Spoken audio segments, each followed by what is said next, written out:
Hey everyone, welcome back. ये वांगशन fan fiction है, always you my love. ये उसका पार्ट 5 है। प्रीवियस पार्ट की लिंक डिस्क्रिप्शन में है, आप वहाँ पे चेक कर सकते हो। तो चलिए बिना देरी के शुरू करते हैं।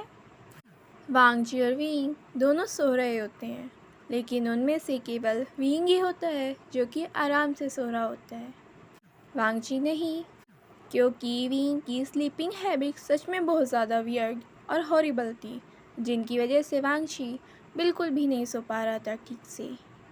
उनका बेड किंग साइज़ बेड था, जिस पे करीब 6 से 7 पर्सन आराम से सो सकते थे।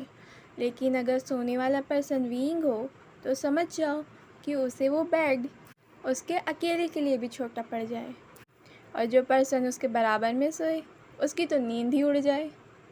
विंग नींद में ही पूरे बेड को एक्सप्लोर कर रहा था। कभी विंग वांगजी की तरफ मुड़ता, अपने लेग को उठाकर वांगजी के स्टमक पर एकदम से प्रेशर के साथ रख देता। कहीं वो अपने हाथों को इस तरह से चलाता कि कभी वांगजी के सर में हिट कर देता, कभी गाल पे हिट कर देता, तो कभी उसके सीने पे हिट कर देता। और अगर वो वांगजी को गले लगाता तो इस तरह से लगाता कि मानो कोई ऑक्टोपस किसी को पकड़ के चिपक गया हो, कि बिल्कुल भी नहीं छोड़ना। और इन सभी में जो परेशान हो रहा था वो था वांगजी, क्योंकि जैसे ही उसे नींद आने लगती वैसे ही विंग कभी ना कभी कुछ कर देता। वांगशी ने दूसरी तरफ पिलो लगाए थे जिससे विंग ना गिरे, क्योंकि वो तो एक्सप्लोर कर रहा था पूरे बेड को। लेकिन यहाँ क्या करता, जब विंग सीधा उसे ही कभी हिट कर देता, कभी उसकी नींद खराब कर देता। वांगशी रात को ही उठकर विंग को देखता है। सीरियसली, कौन से क्रिएचर की आत्मा है इसमें? ये सच में स्पिरिट प्रिंस है ना? इवन फॉक्स के बच्चे भी इससे ज़्यादा आराम से सोते होंगे। अब सुबह का टाइम आ जाता है। विंग वैसे भी लेट उठता था, इसीलिए वह अभी तक सो रहा था। और रही बात वांगशी की, तो उसे रात में विंग ने नहीं सोने दिया था।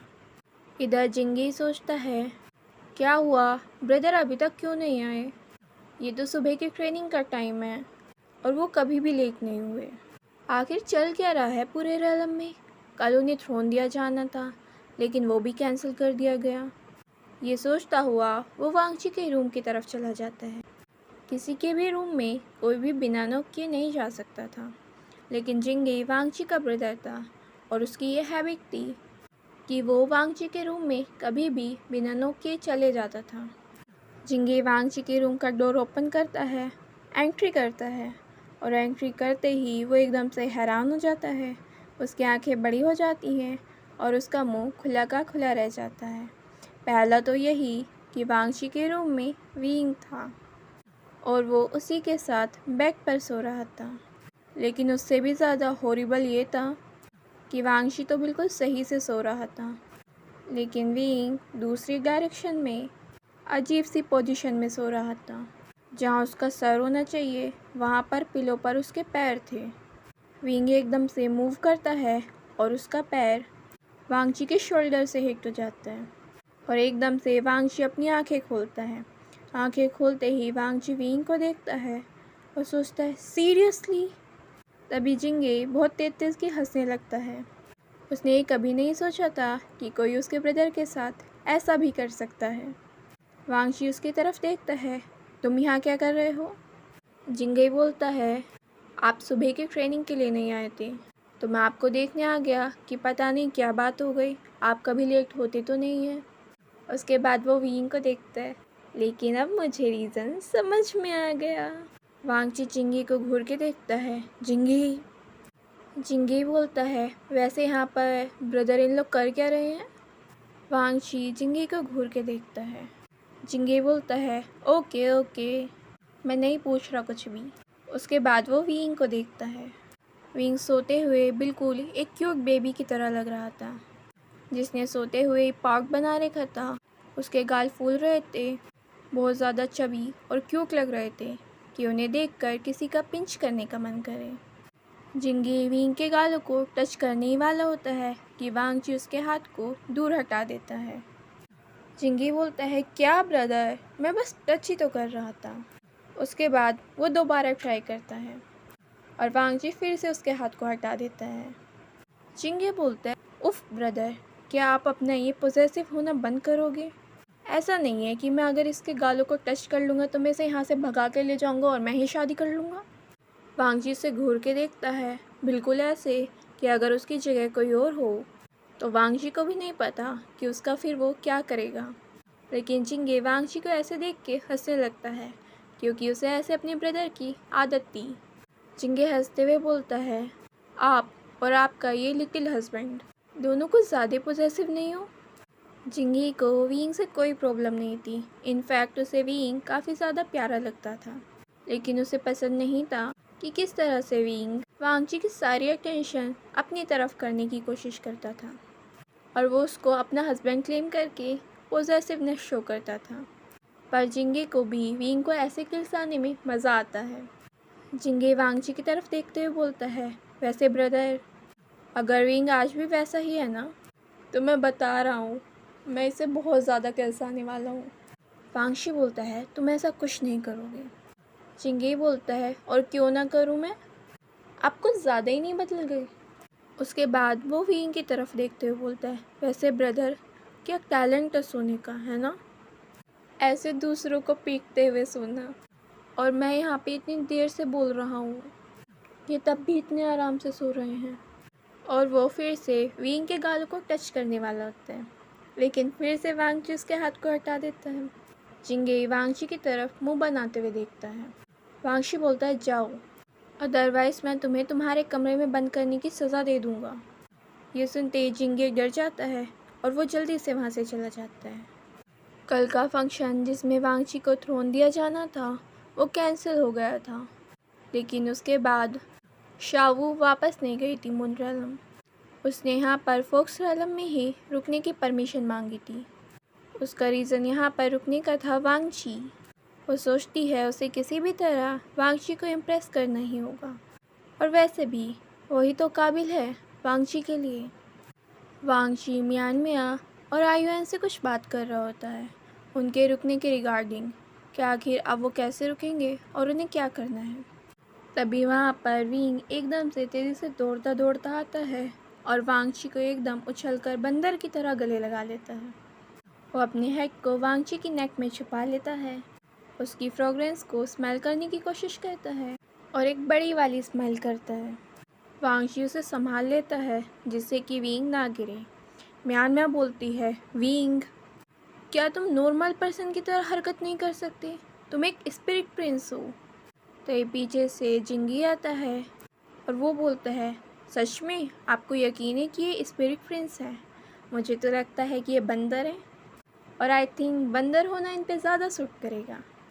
वीइंग जिंगे की तरफ देखता है, उसे अपनी जीभ दिखाता है और वापस वांग जी को वैसे ही टाइटली गले लगा लेता है। वांग जी धीरे से वीइंग के कान में बोलता है, वीइंग, उतर जाओ। और तभी जिंगे बोलता है, और साथ में सुधर जाओ। वीइंग उतर जाता है और जिंगी की तरफ मुंह बनाता है। उसके बाद वो वांग जी को देखता है और उसकी तरफ एक बहुत ही प्यारा सा बेबी फेस बनाता है। जिंगे बोलता है, बस इसी फेस के साथ अटेंशन ले लिया करो, है ना? ये बोलने के बाद जिंगे जाके वांग जी को गले लगा लेता है, लेकिन तभी वीइंग जिंगे को पीछे खींच लेता है। जिंगे बोलता है, क्या? वीइंग बोलता है, मेरे हस्बैंड से दूर रहो। जिंगे बोलते हैं, ये मेरे ब्रदर हैं। वीइंग बोलता है, तो फिर क्या हुआ, है तो ये मेरे हस्बैंड। जिंगे बोलता है, अभी शादी हुई नहीं है। वीइंग बोलता है, इससे कोई फ़र्क नहीं पड़ता, मैंने कह दिया ना कि ये मेरे हस्बैंड हैं। जिंगे बोलता है, ये तुम्हारे हस्बैंड शादी के बाद बनेंगे, लेकिन ये मेरे ब्रदर पहले से ही हैं। वीइंग बोलता है, हाँ तो किसी और को ढूंढ लो। जिंगे बोलता है, किस लिए? वीइंग बोलता है, तुम भी अपना हस्बैंड बनाने के लिए। जिंगे बोलता है, यहाँ पे मेरे ब्रदर की बात चल रही है। तभी वीइंग आयुआन का हाथ पकड़कर जिंगी के सामने ले आता है, इसको बना लो अपना ब्रदर। जिंगी वीइंग को बड़ी आंखों के साथ देख रहा था। हाँ? उसके बाद वीइंग म्यांमार का हाथ पकड़ के भी ले आता है, चाहो तो इसको भी बना सकते हो अपना ब्रदर, ये दिखती है लड़की, बट ट्रस्ट मी, इसमें कोई भी अदा नहीं है वैसी। तभी म्यांमार वीइंग के सर में मारती है। वीइंग बोलता है, देखा मैंने क्या कहा था। और ये कहने के बाद वो पार्क बनाने लगता है। जिंगे यहाँ पर काफ़ी तेज तेज़ की हंसना चाहता था, क्योंकि वो यहाँ पर विंग को पर्पसली किलसा रहा था। जिंगे वांगजी के पास जाकर उसे गले लगा लेता है। मुझे नहीं चाहिए और ब्रदर, मेरे ब्रदर है ना काफ़ी अच्छे। विंग तभी जिंगे को दूर करते हुए, हाँ तो दूर रहो ना, हस्बैंड तो मेरे हैं। जिंगे को समझ नहीं आता कि आखिर विंग इतना ज़्यादा पॉसेसिव क्यों है उसके ब्रदर को लेकर।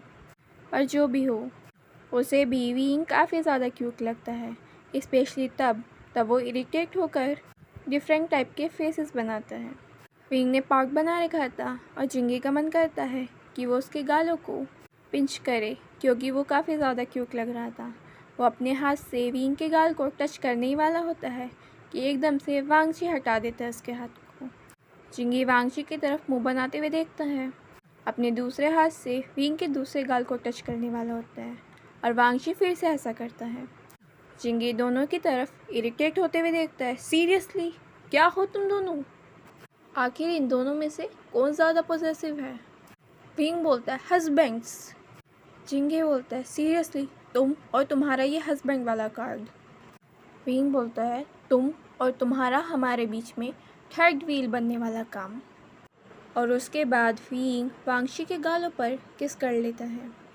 वांगजी के ईयर्स रेड हो जाते हैं। वांगजी विंग को उसकी कमर से पकड़कर अपनी तरफ खींचते हुए बोलता है विंग बिहेव। लेकिन विंग बहुत ज़्यादा क्यूटली और इनोसेंटली वांगजी की तरफ फेस बनाता है कि मानो उसने तो कुछ गलत किया ही नहीं है।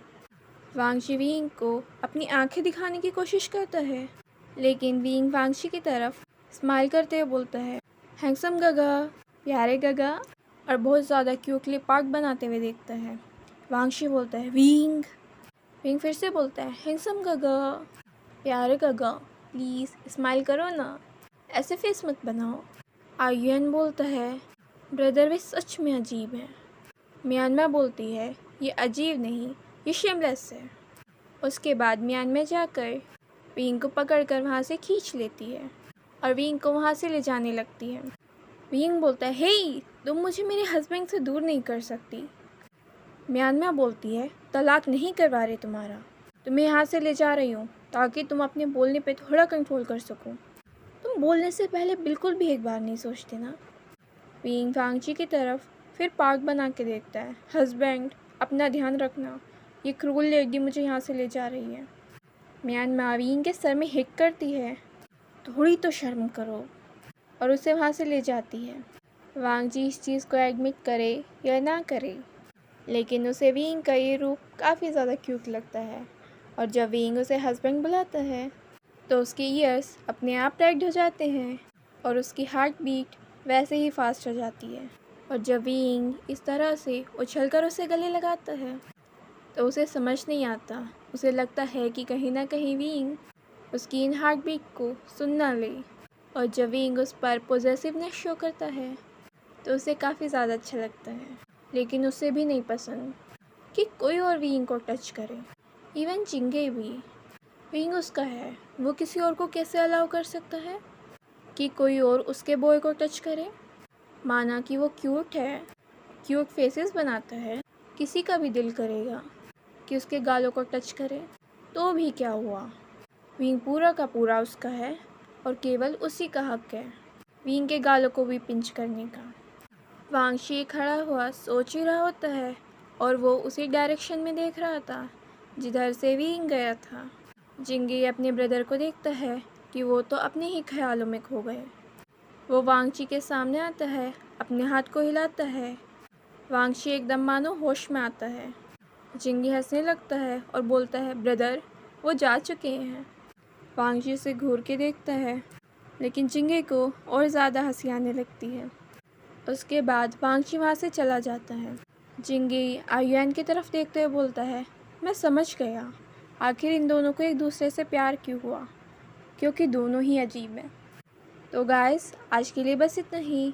अगर आपको ये पार्ट पसंद आया है तो प्लीज़ वीडियो को लाइक कर दीजिए, और अगर चैनल नहीं किया सब्सक्राइब तो प्लीज़ कर लीजिए। Thank you.